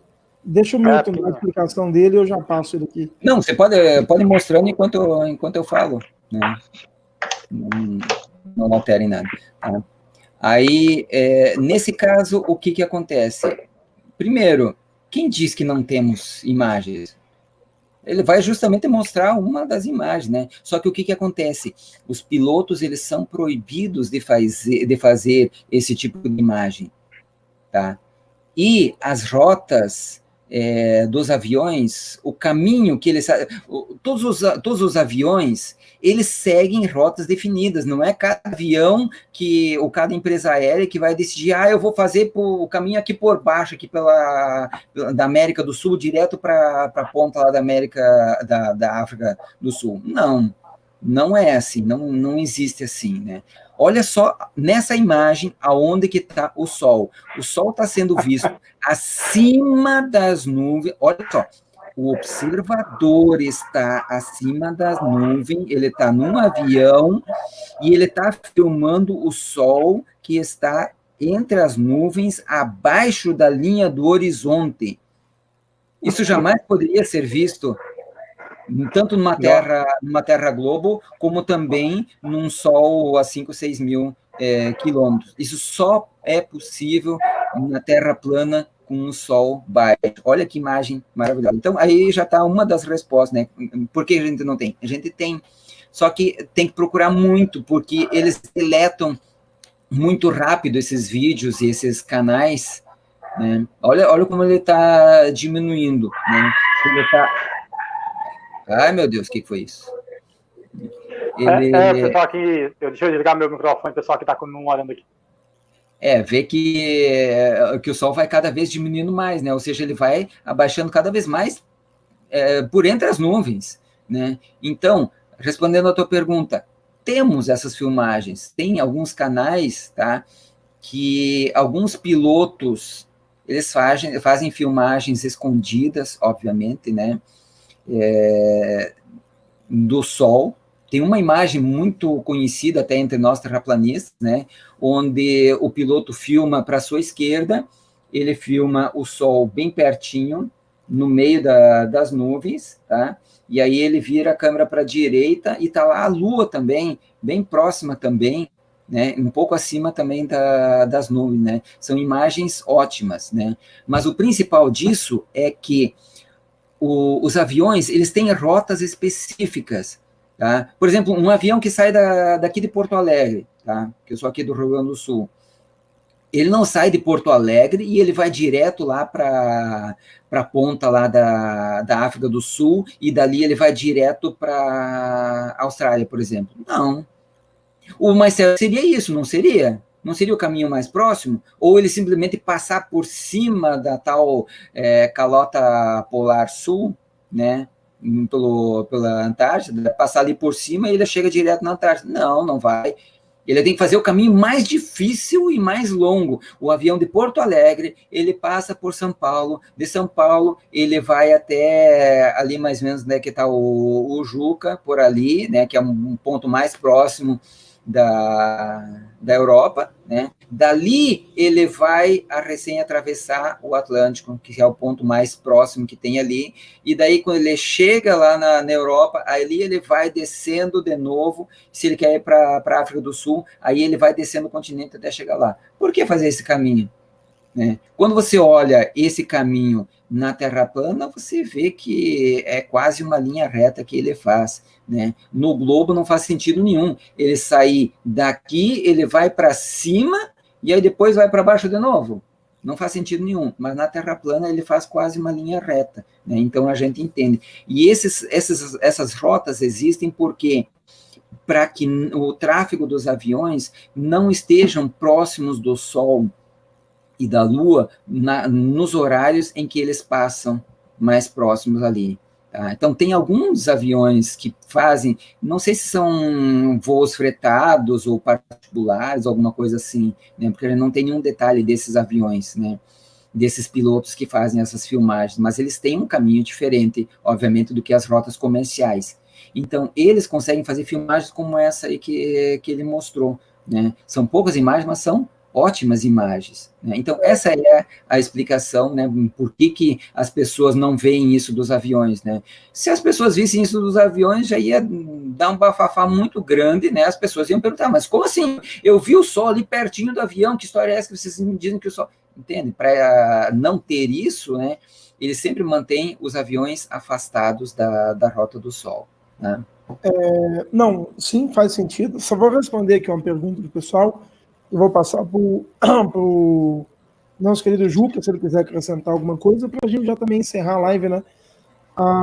O que o Milton disse, assim, de uma forma bem simplória, é o seguinte: os voos, eles têm as suas rotas, isso é verdade, é só você pesquisar. Temos aí várias imagens mostrando várias rotas de aviões, e mostrando que não existe nenhum voo, por exemplo, passando sobre o globo, começando no norte e dando a volta e chegando no sul. Por quê? Porque a Terra não é um globo, não existe esse tipo de voos. Se fosse, usaria sim, mas não tem. Então os voos, eles já têm as rotas determinadas para eles passarem, e o Sol e a Lua também, eles já têm as suas rotas, e o governo, eles sabem onde passa o Sol e onde passa a Lua.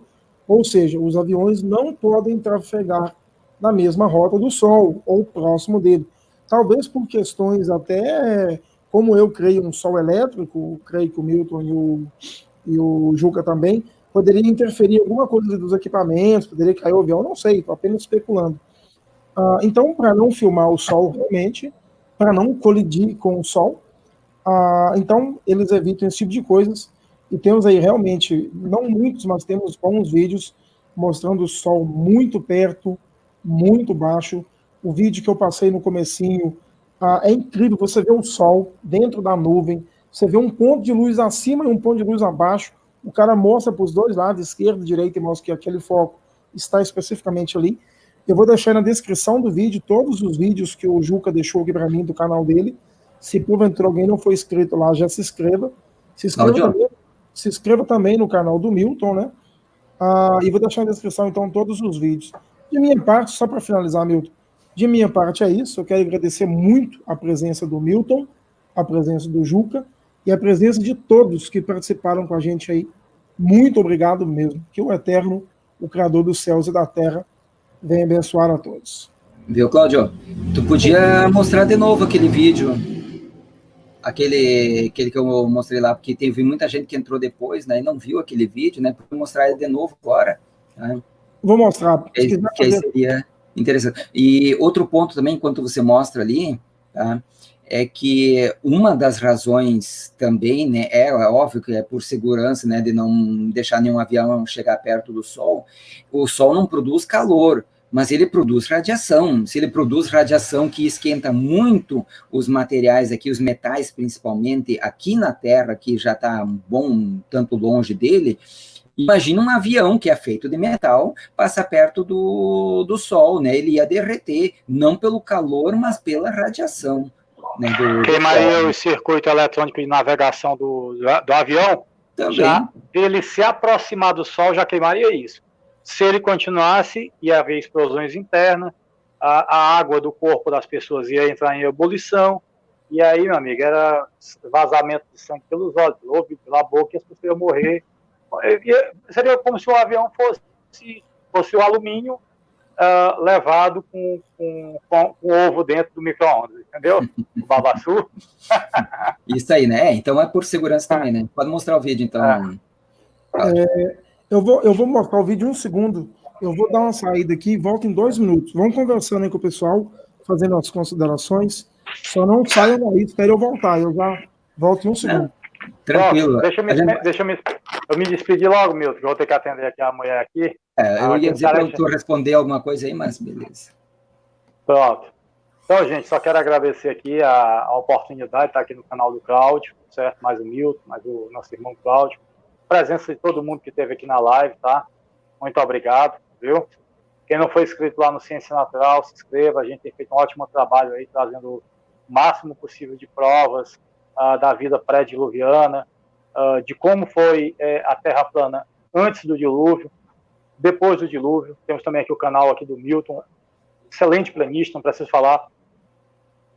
Quem quiser absorver mais conhecimento, vai no canal do Milton também. O Cláudio agora está voltando com tudo, então estamos juntos, meus irmãos. Obrigado, que Deus nos abençoe. Estamos firme e forte aí pela verdade.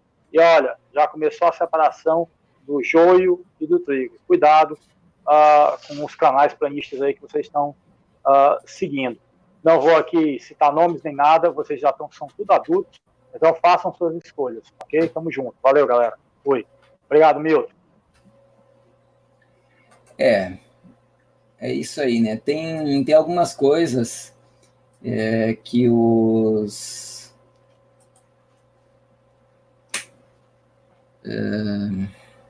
que as pessoas vão perguntando ali também no chat, né? Uma delas, por exemplo, por que não chegam perto do Sol, então, para filmar, para ver o que acontece, né? Eu vi que alguém perguntou ali também, né?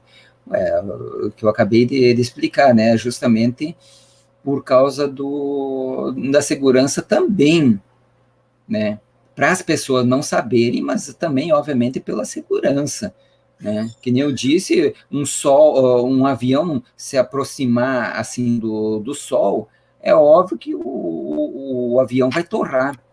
Ele não vai torrar por causa do calor, mas vai torrar por causa das radiações, né? Das micro-ondas que simplesmente iriam literalmente queimar todo o avião e as pessoas que estão dentro também, né? Então é óbvio que eles têm também essa parte da segurança, né? Mas eles deixam as pessoas já bem longe do Sol, que é para também não verem o Sol, né? Até é interessante, né, que os materiais de que é feito o avião, né, também são metais, né, que também diminui bastante a passagem das micro-ondas, né? Assim como no forno de micro-ondas ele é feito de metal que bloqueia, né, então as micro-ondas só ficam lá dentro. Vocês podem ver o que está lá dentro por um vidro, né? Só que se vocês olharem direito, por trás daquele vidro, ele tem uma tela de metal, tá? Que é também para não deixar que essas micro-ondas saiam, porque se não tivesse aquilo ali, as micro-ondas iriam sair de dentro do forno de micro-ondas e iria queimar quem estivesse fora também. Tá? Então, também é por segurança que eles fazem isso, né? Então, da minha parte também, o Juca teve que sair lá para atender a esposa também, né? Então, eu da minha parte, eu também agradeço o teu convite, né? A gente já conversou algumas outras vezes também sobre esses assuntos, né? É um assunto muito interessante, né? E a gente sabe realmente muito pouco sobre o Sol, principalmente porque muitos planistas pegaram uma ideia e se agarraram nela e não deixaram opções para outras ideias, né? Então, é importante isso também, a gente ficar aberto para outras ideias que possam explicar sempre outras questões também, né? Então, meu agradecimento ao Cláudio, ao Juca também que participou, a todos que estiveram aí no chat também que participaram, né? Então, meu obrigado e boa noite a todos também. Bom, valeu, Milton. Que pena que o Juca teve que sair assim tão rápido, né? Vou compartilhar agora o vídeo para quem não viu e também vou deixar na descrição do vídeo aí. O vídeo realmente é fantástico. Vou compartilhá-lo e a gente já vai encerrar, né? Que já é tarde. É uma imagem impressionante essa. Fantástico, né? Realmente. Não tem como você dizer que o Sol não está ali. Como eu já falei em outras oportunidades, né? A iluminação local é que realmente determina onde está a fonte de luz. E quando você vê a fonte de luz que ela está bem próxima, né? Então você vê ali, ó, você viu acima do Sol, você tem a iluminação muito forte ali, então quer dizer que ele está abaixo, e você vê a iluminação ali direta nessas nuvens que estão próximas do Sol também, indicando que o Sol está ali no meio, entre as nuvens que estão mais acima e no meio dessas nuvens que estão abaixo. E você vê essas nuvens que estão mais próximas ali, né, que a luz vem realmente da direção do Sol, tanto que o lado de cá está, obviamente, escuro, né? Então, não tem como você não dizer que o Sol está ali, né? Perfeitas imagens. Parece até uma lâmpada, né? Isso, é um luminar. A Bíblia não diz, né, que Deus colocou luminares no céu. Deus não, a Bíblia, por exemplo, ela não diz que colocou uma bola de fogo ali para iluminar e para aquecer a terra. Não, Deus colocou luminares para nos iluminar e também servir para estações do ano. Beleza, amigo. Isso aí. Sim. Deixa eu só parar aqui o compartilhamento. Muito bem. Bom, acredito que foi uma live muito boa. Acredito que todos nós aprendemos bastante. E como o Milton disse, é sempre bom você ter uma segunda opinião. Então, achei o estudo fantástico. Eu já queria fazer essa live há muito tempo. E graças a Hakadosh Baruch, hoje podemos, né, realizar essa live. E sim, tem muita coerência, é um estudo muito bom. E fazer um comentário muito curtinho para a gente fechar. O Milton citou aí algo interessante, né, que em Bereshit, conhecido como Gênesis, o Eterno diz, né, criou luzeiros, a palavra no hebraico é luzeiros, e quando eu digo hebraico é a luz da verdade, pois a Bíblia não foi escrita em português, nem em inglês, nem em grego, foi escrita em hebraico. Ele criou luzeiros, colocou o maior para governar o dia, e fala, e o menor para governar a noite. A gente tem nas Bíblias, e as estrelas.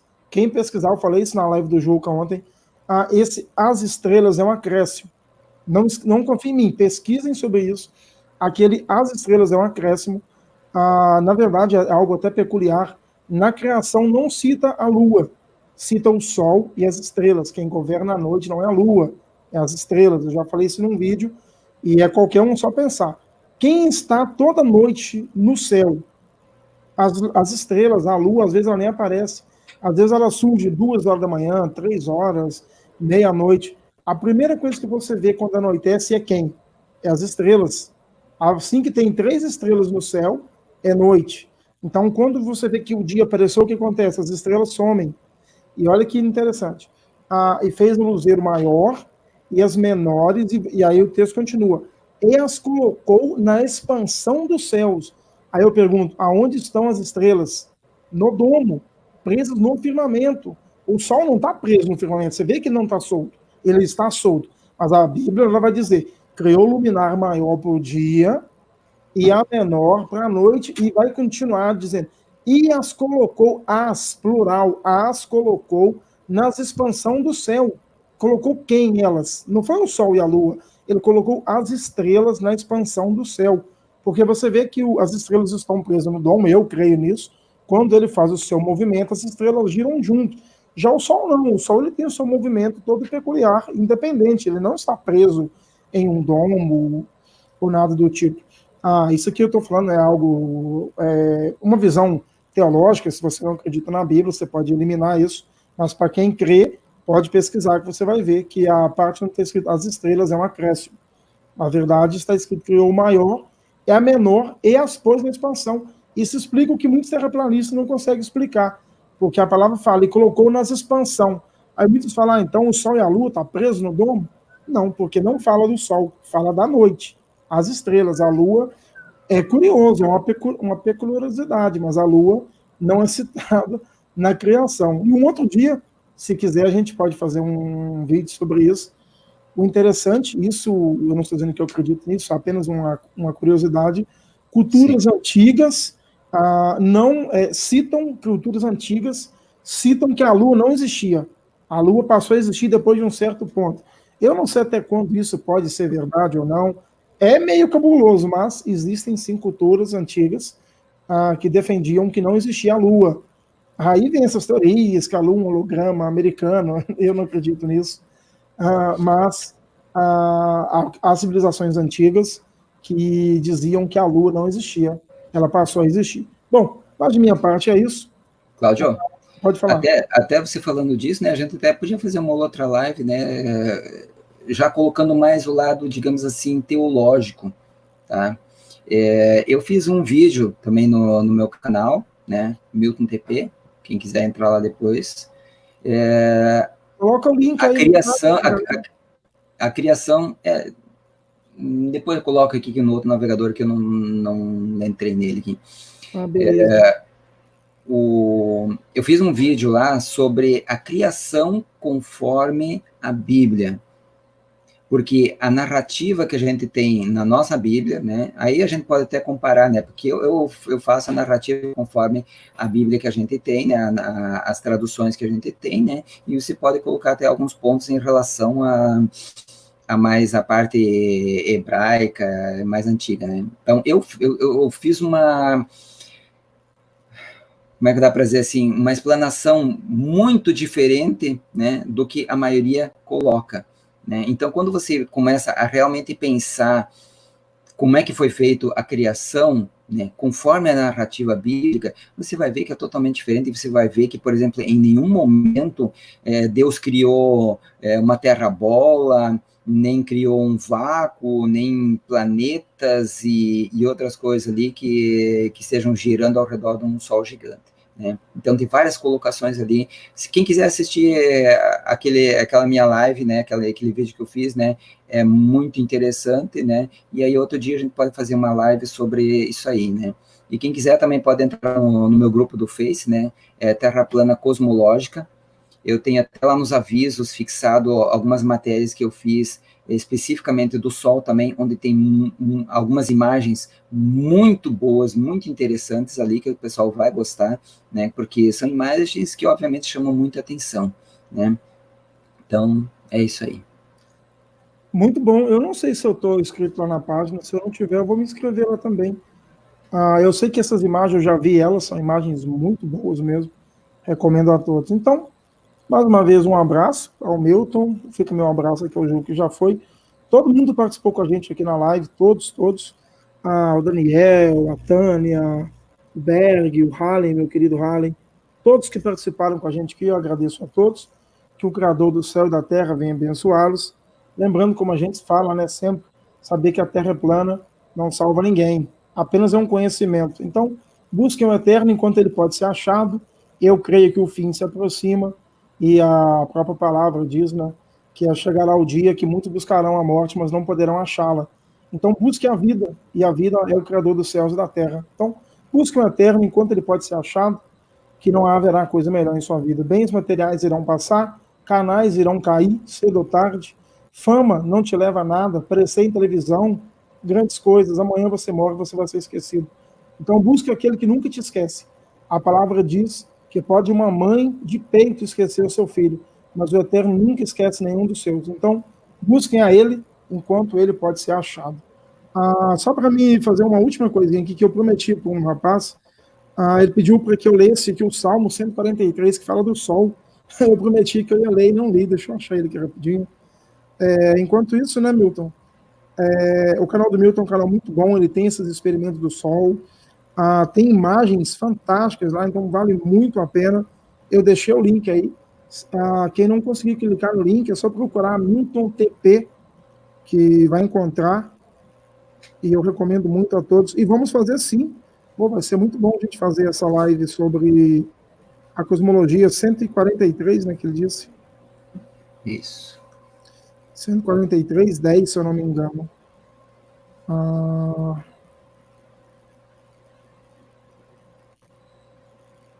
Tá. É que tá citando a Terra plana, que é até engraçado, mas diz assim, ó, Salmo 143, versículo... Vou começar aqui do 9.